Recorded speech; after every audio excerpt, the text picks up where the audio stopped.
Bonjour Patrick, comment vas-tu? Salut coach, ça va très bien, je te remercie. C'est vraiment un plaisir de t'avoir aujourd'hui dans cette chaîne Coach M. Un plaisir d'échanger avec toi. On va passer quelques minutes ensemble. Et comme le veut la tradition, on va commencer par 3 questions tac au tac. J'espère que tu es prêt. Oui, je suis prêt. J'espère que je répondrai bien surtout. Réponds avec ton cœur, réponds voilà, à l'instinct. D'accord. Première question, une botte de paille ou un dédicadre? Dédicadre. Très bien. Marcel Bendichou ou Stade Jean-Bouin? Alors, déjà, c'est Michel Bendichou. Michel Bendichou, pardon. Paix à son âme. C'est dur, c'est dur.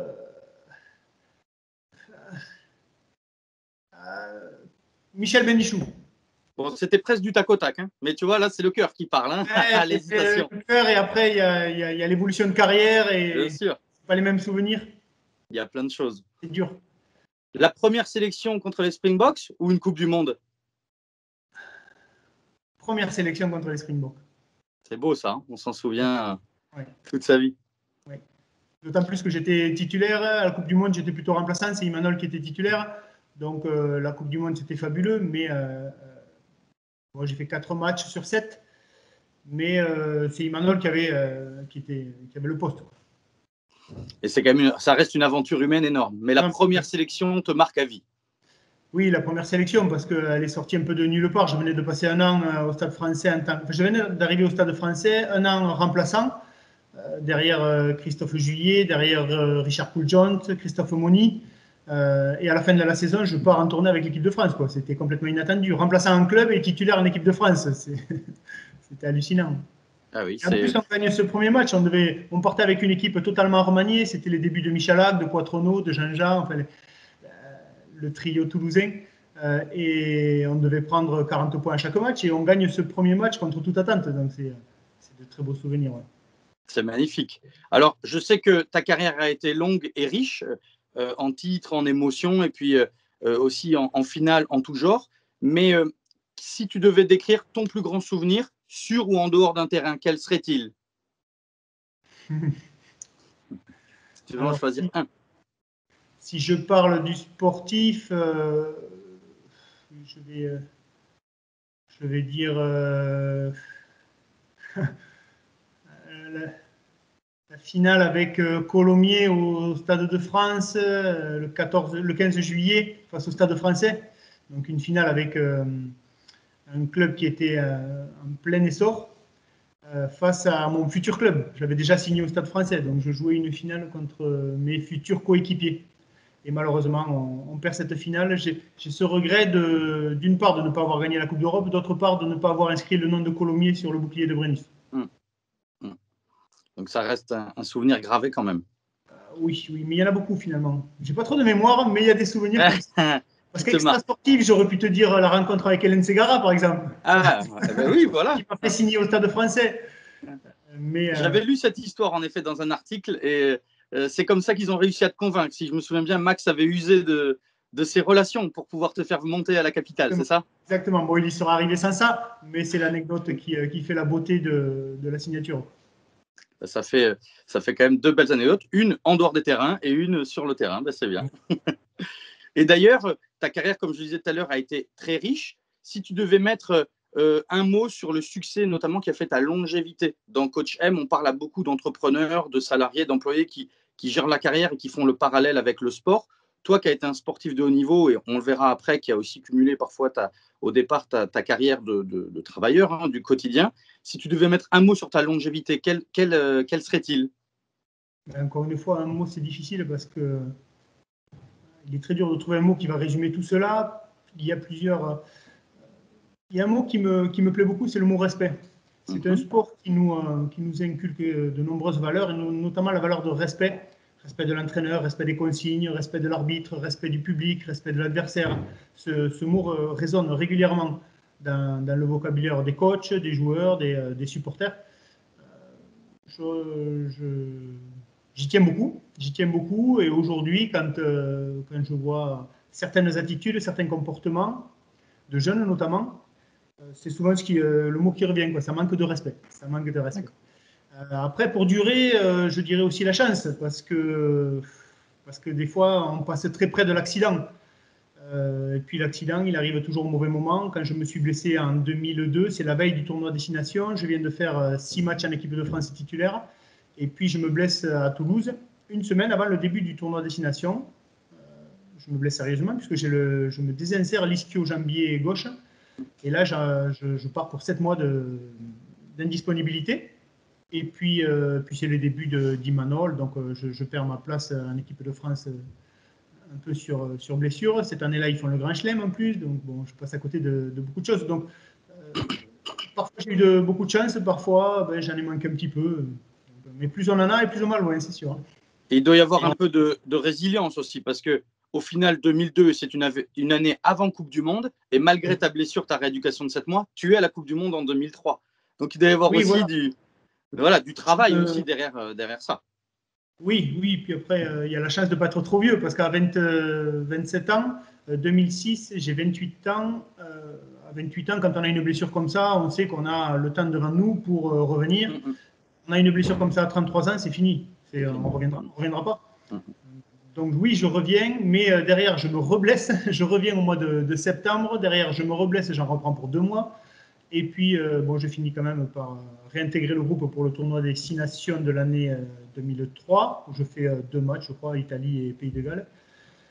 Puis après la tournée d'été et la préparation pour la Coupe du Monde. Donc oui, ça a été tendu, mais effectivement, j'y suis arrivé. Tu y es arrivé. Mais je vois au fil et à mesure des interviews que je fais sur cette chaîne, combien de fois les sportifs tombent quelque part et se relèvent. Moi, c'est un parallèle que je fais souvent dans la vie au travail et dans la vie de tous les jours. Tout n'est pas tout le temps rose. On connaît parfois certaines désillusions. Ça peut être une blessure, ça peut être une séparation, ça peut être, pour des gens qui sont dans les entreprises, un licenciement, ce genre de choses. Au final, tu t'es relevé. Est-ce que toi qui as connu le passage quasiment au professionnalisme, tu es peut-être arrivé après, mais je sais que tu as cumulé quand même un travail dans la vie civile et dans le sport. Quel lien tu as fait entre les deux? Comment tu as réussi à inspirer l'un de l'autre peut-être? Qu'est-ce que ça t'a apporté d'être un sportif de haut niveau dans ton travail du quotidien? Tu parlais tout à l'heure de respect, tu as parlé tout à l'heure de résilience. Voilà. Est-ce que tu peux nous en dire plus? Pour terminer sur la résilience, quelque part, on n'a pas le choix. On n'a pas le choix. Quand on est dans ce process-là, en plus, on est bien entouré. Quand on a une blessure, on sait que la seule chose, c'est qu'il faut revenir, à moins que la blessure soit trop grave et qu'elle mette un terme à la carrière. Mais dans tous les cas, 9 fois sur 10, la blessure se répare et il n'y a qu'à faire ce que l'on nous conseille de faire pour y arriver. Donc, résilience, oui, mais on est tellement encadré, tellement guidé qu'on n'a qu'à suivre les conseils finalement. Donc, dans le monde sportif, c'est relativement simple. Sauf à un moment donné, si le médecin nous dit non, c'est fini là. Bon, moi, j'ai toujours eu très peur de la tétraplégie. J'ai jamais abordé un match sans penser au fait que peut-être à la fin de la rencontre, je ne serais plus sur mes 2 jambes. Donc c'est assez paradoxal de vivre, d'être un sportif de haut niveau en pensant à la blessure. Mais voilà, elle était présente. Je savais que ça pouvait arriver. C'était le risque à courir. Et puis une fois que le match était commencé, je n'y pensais plus, quoi. Et puis en espérant qu'à la fin du match, je sois sur mes 2 jambes. Mais la résilience, oui. Bon, moi, j'ai plus envie de dire que c'était ma voie, quoi. J'étais là-dedans. Il fallait que j'avance. Et puis si tu n'avances pas, à un moment donné, il faut bifurquer, il faut changer d'orientation. Alors après, j'ai connu effectivement le semi-professionnalisme, puisque de 95 à 2000, je jouais à Colomiers. À Colomiers, on était semi-professionnel. On s'entraînait entre midi et 2 et le soir, et on travaillait la journée. Donc là, c'était quand même des charges de travail assez dures. Moi, je débutais, donc à 20 ans, je les supportais bien. Je ne sais pas comment le vivaient les autres, les joueurs plus anciens. Moi, je le vivais très bien de travailler, d'autant plus que je travaillais dans une société qui s'appelle Falipou, pour une société qui s'appelle Falipou Fraissinet, qui fabrique de l'engrais organique. Donc, ça avait un lien avec aussi mes études de paysagiste. C'était très intéressant pour moi. J'aimais ce contact avec le monde professionnel, le monde professionnel de l'entreprise. La vie civile, ouais, et le côté sportif, puisque ça fait quand même pour moi un loisir rémunéré, le rugby. Donc, c'était plaisant d'avoir cette activité entrepreneuriale dans la journée et entre midi et deux de retrouver les copains pour jouer au rugby, et même si l'intensité commençait à s'élever. Comment je l'ai vécu? Je te dirais qu'une fois que j'ai signé à Paris et que je suis devenu professionnel, j'ai apprécié le fait de ne plus faire que ça, pour m'y impliquer totalement et pour ne pas être partagé entre l'entrepreneuriat et de l'entreprise et le sport, sachant que quand tu te partages, tu es partout mais nulle part à la fois. Donc tu es un peu partout, mais tu n'es pas à 100% dans chaque domaine. En effet, À quand on Paris, dédie tout son temps à une tâche et qu'on est vraiment focus, je pense que là, tu peux considérer que tu es devenu un sportif de haut niveau, c'est-à-dire un véritable professionnel dans ton secteur d'activité. tu ne te consacres plus qu'à ça, tu te prépares pour ça, tu te reposes pour ça, ça devient beaucoup plus agréable à vivre, je dirais. Quand les gens me disaient oui, mais le professionnalisme, ça va tuer des choses et tout. Moi, je le voyais en tant qu'acteur et je me disais que c'était très confortable de ne pouvoir se consacrer qu'à ça. D'accord. Pour avoir vécu les deux. Alors, aujourd'hui, tu es un entrepreneur, ça fait maintenant plusieurs années. On a parlé tout à l'heure du dédicadre que tu as inventé. Je sais aussi que tu fais des encadrements de maillots. Et à côté de ça, tu as en plus une activité de mémoire, tu travailles la terre, parce que tu as toujours une exploitation. Quand est-ce que tu te retourneras et tu diras, j'ai atteint mes objectifs en tant qu'entrepreneur? Quand est-ce que tu matérialiseras ça? Qu'est-ce qui te fait dire, ça y est, je pense que j'ai réussi ce que j'ai entrepris dans ma carrière post-sportive? Je crois qu'on se dit ça à la veille de sa mort, non? Les objectifs, si on n'en a pas tout au long de sa vie, comment on avance? Chaque fois que le jour se lève, c'est une nouvelle journée, c'est un nouveau challenge, ne serait-ce que de vivre la journée, c'est un petit challenge, entre guillemets. Ça va être rythmé de multiples choix qu'il va falloir assumer, qu'il va falloir prendre. Donc, des objectifs, en fait, j'en ai plein. Il y en a certains à court terme, il y en a d'autres à long terme. Il y en a que je n'atteindrai jamais, mais j'y songe. Donc, ce sont différentes voies que j'analyse. Il y en a certaines que je vais prendre, d'autres que je ne prendrai pas, qui resteront toujours dans le coin de ma tête. Et puis après, il y a les rencontres que l'on fait. Moi, je me fie beaucoup aux rencontres. Il y a des déclics. Quand j'ai des idées, j'attends d'avoir le déclic pour les mettre en place. Quand j'ai du mal à faire quelque chose sur la journée, ce qui est marrant, c'est que j'ai souvent analysé cette situation-là. Il y a des choses qui nous paraissent carrément irréalisables le lundi. Tu les mets de côté, tu reviens le mercredi, et là, pouf, tout se déroule simplement, c'est fluide. Alors que 2 jours avant, vous ne voyez pas la solution. 2 jours après, ben, je ne sais pas pourquoi, tout se fait. Alors, voilà, je ne me prends plus trop la tête maintenant. Quand ça ne marche pas, je le mets de côté, si j'ai le temps, hein, si le temps me le permet. Je le mets de côté, j'y reviens 2-3 jours après. En général, ça se met en place simplement. Peut-être parce que l'idée a fait son chemin dans la tête et que tu trouves des solutions plus facilement. Et puis, on est parfois plus disponible le mercredi que le lundi pour faire certaines choses. Donc, il faut insister quand on sent. Moi, je suis quand même un hédoniste, c'est-à-dire que tout ce que je fais, il faut que j'y prenne du plaisir. Si j'y prends pas du plaisir, si ça devient une contrainte, je préfère le laisser de côté. Si, encore une fois, j'en ai les moyens et le temps, surtout, la possibilité, je le mets de côté. Alors, bien sûr, si j'ai 500 bottes de foin à ramasser et que l'orage se présente, là, il ne faut pas que je me pose de questions, il faut que j'aille les ramasser et que je les rentre à l'abri, sinon je les perds toutes. Mais sinon, j'essaie de travailler dans de bonnes conditions. C'est pour ça que le fait d'avoir plusieurs activités, pour moi, est un luxe. Quand j'en ai marre de ramasser du foin, ben, je vais encadrer. Quand j'en ai marre d'encadrer, ben, je vais tondre les potagers. Je fais de la location de jardin potager aussi sur l'exploitation agricole, donc c'est aussi très intéressant. Mais tout ce que j'ai mis en place, en fait, sont liés à mes passions, mes idées, parce que j'ai l'encadrement de maillots, quand je l'ai mis ça en place il y a 20 ans, personne ne le faisait. C'était même, les gens se demandaient à quoi ça servait d'encadrer un maillot. Le dédicadre, c'est un concept, donc un support autographe que j'ai mis en place et que j'ai inventé. La location de jardins potagers, ça se faisait au niveau des municipalités, on appelle ça les jardins familiaux, les jardins partagés. Tout à fait. Et ça ne se faisait pas.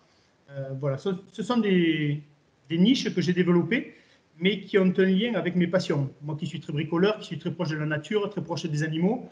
Aujourd'hui, j'ai un petit refuge, j'accueille des animaux que les gens ne peuvent plus garder parce que quand tu vends du foin, tu as des gens qui viennent t'acheter des bottes et qui parfois ne peuvent plus garder les animaux, les herbivores qu'ils ont, donc ils me demandent à qui ils peuvent les remettre. Donc j'ai vite créé un parc et j'ai commencé comme ça à accueillir 3 ânesses, 2 chèvres. Maintenant j'ai une vache, j'ai des tortues. Voilà, j'accueille des animaux et c'est quelque part des animaux de compagnie maintenant. Ce ne sont pas des animaux qui partiront à l'abattoir ou qui sont élevés pour être mangés.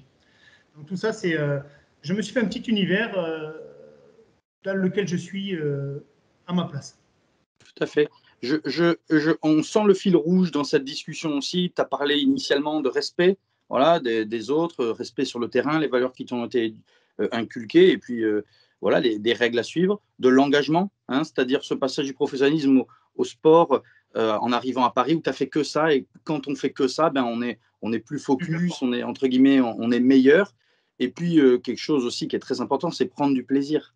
C'est-à-dire, si tu ne prends pas du plaisir dans ce que tu fais, soit il faut changer, soit il faut te remettre en cause, peut-être pour te réinventer. Et je pense qu'il y a beaucoup d'entrepreneurs qui nous écoutent là, ou de travailleurs qui, parfois, tu sais, par la période qu'on connaît, cumulent même plusieurs activités et vont se dire, tiens, peut-être que comme lui, je devrais faire le tri, ou peut-être que je ne devrais pas faire de tri parce que je prends du plaisir dans tout. Donc, on laissera chacun se faire son idée, mais je pense que ces notions, voilà, de respect, d'engagement et de prise de plaisir sont quand même un peu le fil rouge de ce que tu viens de nous dire. Ça me fait la transition parfaite vers une des dernières questions, qui est de savoir, est-ce que tu soutiens par exemple une association caritative en particulier, ou plusieurs, pour que les gens puissent emboîter le pas, j'ai envie de dire, et mener les mêmes actions que toi? Oui, alors la première à laquelle je pense, alors effectivement, il y en a plusieurs. Il y en a plusieurs parce que la première à laquelle je pense et pour laquelle j'ai œuvré en tant que joueur et après en tant qu'administrateur, c'est l'association Un maillot pour la vie. Donc, Oui. dès les années 2000-2001, j'ai partie des premiers sportifs à aller visiter les enfants dans les hôpitaux. Après, il y a l'association de Philippe Sella, à qui j'envoie un petit coucou d'ailleurs, parce que je sais qu'il a subi une opération chirurgicale, donc ça s'est bien passé, tant mieux pour lui. Et donc, son association, c'est les Enfants de l'Oval. D'ailleurs, il me fait travailler, il me fait encadrer chaque année des maillots Pour la bonne cause, c'est bien. pour la bonne cause. Et puis après, il y a l'association de Serge Bensen aussi. Serge, avec qui je suis très, très ami, très proche. C'est quelqu'un que j'admire beaucoup pour le joueur qu'il a été, pour l'homme qu'il est devenu. Et donc, son association à laquelle je souhaite longue vie me tient aussi beaucoup à cœur. Qui œuvre en effet énormément pour les enfants notamment. La Serge Bensen. C'est bien, c'est la première fois dans Coach M qu'on a 3 associations d'un coup, tu vois, donc ça prouve aussi voilà, ton grand cœur. Et là encore, le fait que tu joues le jeu et que tu le fasses avec plaisir, c'est hyper important. Comme toujours, pour conclure, si tu devais retenir ton mantra ou peut-être une de tes phrases clés, celle qui te fait lever le matin, c'est laquelle? Alors, j'ai un dicton que je dis régulièrement, c'est la dose qui fait le poison. Je trouve que on peut l'appliquer à tout. C'est la dose qui fait le poison. Et quand on y réfléchit, on a besoin d'eau pour vivre, mais l'eau, elle peut nous tuer à forte dose, quoi. Et c'est vrai pour tout. Donc, dans ma vie, c'est pareil. Tout ce qui est consommé, ou tout ce qui est vécu à une certaine dose va nous donner du plaisir, et à forte dose va nous tuer. J'aime bien ce dicton. C'est la dose qui fait le poison. C'est une magnifique conclusion. Je te remercie infiniment pour ton temps. Je sais que tu es très occupé. C'était un plaisir pour moi et je l'espère pour tous nos auditeurs de t'avoir aujourd'hui. Merci infiniment, Patrick, et très belle continuation à toi. C'est gentil. Merci à tout le monde. À bientôt. Au revoir.